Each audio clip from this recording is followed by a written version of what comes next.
हैरत अंगेज खबर। Trending alert के नाजरीन के लिए बुरी खबर है, क्योंकि NCCIA national cyber crime investigation agency ने टिकटॉक लाइव पर बड़ी पाबंदी लगाते हुए इस पर मुकम्मल तौर पर बैन लगा दिया है।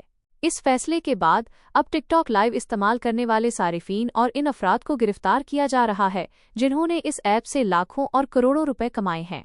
लेकिन सवाल ये पैदा होता है कि आखिर इस ऐप को बंद करने की जरूरत क्यों पेश आई। उसकी सबसे बड़ी वजह वो गलीज और बेहुदा मवाद है जो इस ऐप पर आम था।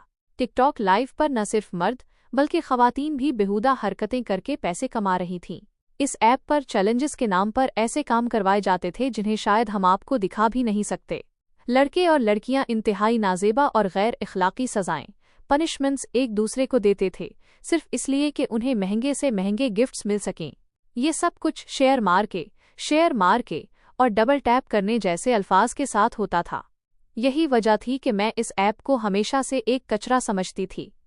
इस ऐप पर सिर्फ फहाशी ही नहीं बल्कि बेहयाई और गैर मुहज़्ज़ब ज़बान का भी आम इस्तेमाल होता था।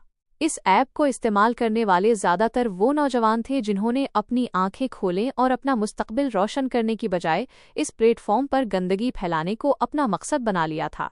इन्हें ये लगा कि यहाँ से मिलने वाला पैसा ही सब कुछ है।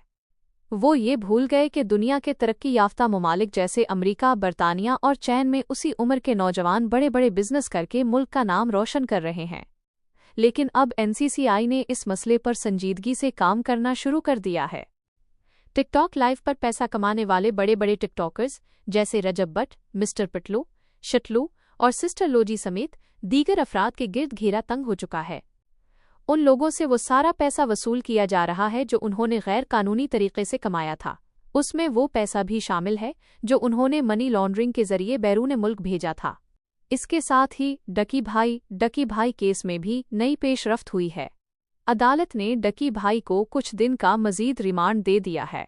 उन पर लगाए गए इल्जामात के तहत उनसे तकरीबन 6 करोड़ रुपए रिकवर करने हैं जो उन्होंने अपने सऊदी अरब और UAE के अकाउंट्स में रखे हुए थे। डकी भाई की अहलिया आरोप के गैर संजीदा रवैये पर भी सवालात उठ रहे हैं। इससे ये वाज़ेह होता है कि इन जैसे लोगों को अपने किए का कोई दुख नहीं है। इस ऐप पर पाबंदी का मकसद हमारी नौजवान नस्ल को बचाना है ताकि वो सही रास्ते पर चलें और मुल्क व कौम का नाम रोशन करें। तो ये थी आज की ट्रेंडिंग अलर्ट खबर। उम्मीद है कि आपको ये तमाम तफसीलात वाज़ेह हो गई होंगी। इस तरह की मज़ीद अहम और बरवक्त खबरों के लिए हमारे चैनल को लाइक और सब्सक्राइब करना ना भूलें। अपना बहुत ख्याल रखें और देखते रहिए ट्रेंडिंग अलर्ट।